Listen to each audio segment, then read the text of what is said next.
Linguagem de historiador, né? Tem que dar uma aldeirizada, né? Gente, ó, eu vou fazer a leitura com vocês aqui também, então era só uma introdução mesmo. Aí a gente vai conversando aqui, tá? Mas você está vendo que aquela moldura que a gente falou ontem, ela está começando a preencher um pouquinho mais? Concorda comigo? Então ontem a gente fez a moldura, lembra? A moldura do quadro. E aí hoje a gente está começando a preencher essa moldura. Então a gente falou que tem os antecedentes do período colonial, lembra disso? Aí nós falamos da França Antártica e do Brasil holandês. Todos lembram disso? Então, aí eu já cito aqui. Depois a gente falou que teve o protestantismo de imigração, lembra? Aí nesse protestantismo de imigração tem relação com os suíços, alemães e ingleses, lembra? E aí eles vieram trabalhar no Brasil para diferentes trabalhos no Império e eles ganharam a liberdade religiosa de culto deles, não a de culto dos brasileiros, mas eles ganharam a liberdade de culto deles. Eles tinham o direito de se organizar com as igrejas, capelães, né? Ministros religiosos, e inclusive, pasmem, né? Eu não sei se vocês sabem desse detalhe, quem pagava o salário dos pastores era o Império. Né? Então, por quê? O Império bancava para que eles tivessem esse direito da liberdade religiosa deles que vinham. Olha que coisa maluca, nós não tínhamos liberdade religiosa, mas aqueles que vinham trabalhar, eles exigiram a própria liberdade religiosa e ganharam do Império. O Império ainda bancava para que os seus ministros fossem pagos, né? Então, esse caráter do Império, o Império brasileiro, né? Aí, então, isso aí, Silas, é interessantíssimo. Interessantíssimo levantar na história como se deu esses processos aí. Eu até me surpreendi quando eu fui pesquisar, eu li alguma coisa dos luteranos, aí eu vi essa informação, né? E muito interessante. Então, funcionava mais ou menos assim. Imagina que uma colonizadora vai abrir uma cidade no interior do Brasil. Deu para entender isso? Aí eles querem levar a população. Só que essa população tem uma religião. Aí eles falam, não, nós só vamos se tiver como eu cultuar a Deus. No caso, se forem católicos, se forem evangélicos. Aí o que o Estado faz? O Estado, embora não seja o braço religioso, ele fala, não, então nós vamos doar terrenos, né, e vamos ajudar a construir as igrejas e facilitar a vinda dos religiosos, para que vocês possam trabalhar seguros e tranquilos. Foi mais ou menos isso que aconteceu no protestantismo de imigração, né?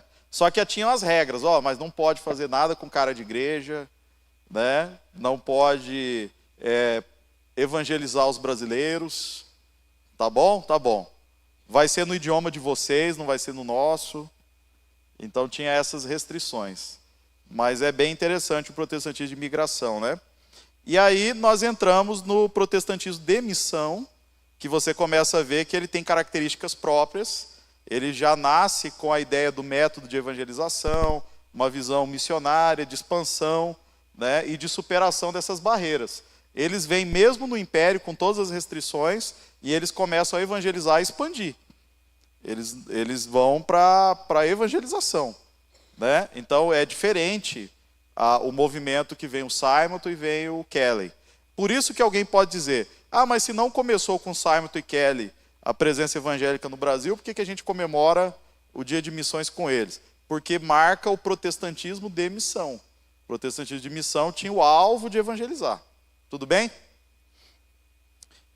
Então, oi.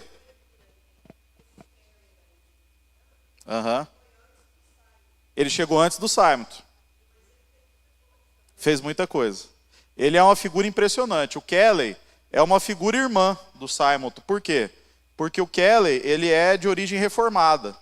E na Ilha da Madeira, que é o que eu cito aqui, ele não plantou uma igreja congregacional como no Brasil. Na Ilha da Madeira, ele plantou uma igreja presbiteriana, né? Quem conta essa história é o Elben Slein César, né? Que faleceu, ele era fundador da revista Ultimato. Aí ele escreveu um livro de história que eu cito aqui. Aí ele menciona que na Ilha da Madeira, o Kelly foi o pioneiro do presbiterianismo, né? E no Brasil ele foi o pioneiro dos congregacionais. A igreja congregacional, ela é uma igreja de linha calvinista. A única diferença deles para nós é o sistema de governo deles, que é congregacional, e o nosso é presbiterial. Então, assim, a gente difere no sistema de governo. A gente não difere nos outros aspectos. Inclusive, eles são muito próximos da gente teologicamente. Mas no Brasil, embora mais antigos, eles desenvolveram muito pouco. Você quase não ouve falar de congregacionais no Brasil. A expansão é muito pequena, né? Não, não é a igreja congregação cristã. A igreja congregacional, ela é uma igreja histórica, assim como a batista, a presbiteriana, a metodista, né? A luterana, ela é uma igreja histórica. Rio de Janeiro, a igreja evangélica fluminense, que é a igreja mais antiga do Rio de Janeiro, evangélica, ela é uma igreja congregacional plantada pelo Kelly. No Nordeste tem mais delas, né? Em Cuiabá tem uma congregacional, né? Eu conheci o pastor congregacional. Em Lucas do Rio Verde tinha uma congregacional. Até me surpreendeu que tinha lá, né? Então, assim, mas ela é uma igreja muito mais discreta. Não difundiu tanto, né? Quanto a nossa. Embora nasceu da evangelização do Kelly. Tá certo? Pode falar. Congregacional. É como existe igreja presbiteriana. Existe igreja congregacional. Entendeu? Só o sistema de governo. Eles têm a mesma teologia nossa. Só que eles não têm É quase certo que eles batizam crianças. Então eles não são iguais aos batistas. Eles são iguais a gente, só que eles têm um sistema de governo batista. O mesmo sistema de governo dos batistas, mas eles não têm a questão do batismo. Eles batizam os infantes. Tudo igual a gente, só que a forma de organizar as igrejas locais. Faz parte daquela coisa da Guerra Civil Inglesa, lembra? Dos vários movimentos. Eles têm pastor. Não, eles têm convenção.